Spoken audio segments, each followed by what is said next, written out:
Hello everyone, and welcome back to my YouTube channel. In today's video, I will be talking about the end dimension in Minecraft, and whether we could see an update to it in the near future. Without further ado, let's begin.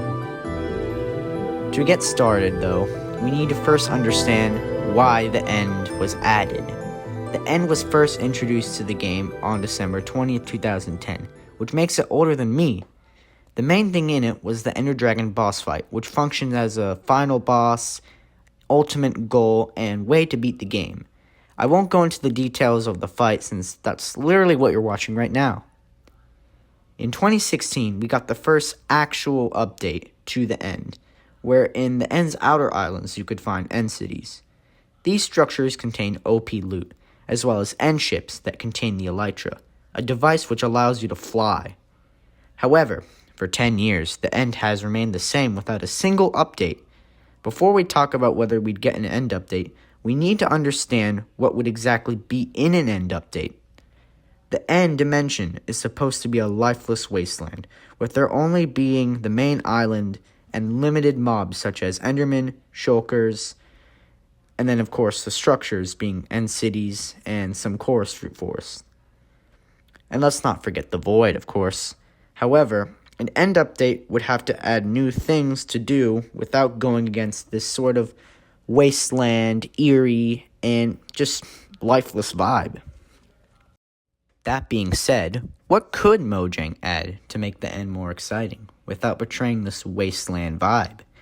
Well, for one, they could consider changing up the world generation, adding new blocks from the overworld, or simply new blocks to the game.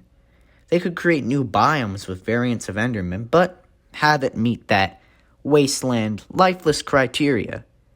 They could maybe add new ruins, or even a rare oasis which could contain new life and mobs, but by rare I mean extremely rare. But finally, let's answer the question, will Mojang update the end dimension? The short answer is yes, however there's a catch. While in the next few years, we could see a few changes and new stuff to do in the end, it won't be as revolutionary as the Nether update in 2020.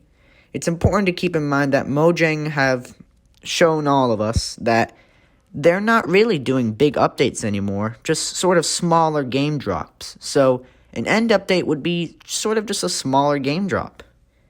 While some cool things may be added in this drop, they won't be as substantial as players are hoping. That being said, there are tons of mods and add-ons which could satisfy players' desires. So, in conclusion, while it won't be big, an end update will add new changes and features, while maintaining its purpose and lifeless vibe. And it is certain to come within a few years, as Mojang are kind of running out of ideas. If you enjoyed this video, please make sure to like and subscribe. Let me know what you would like to see in an end update in the comment section. And as always, I will see you all in the next video. Peace.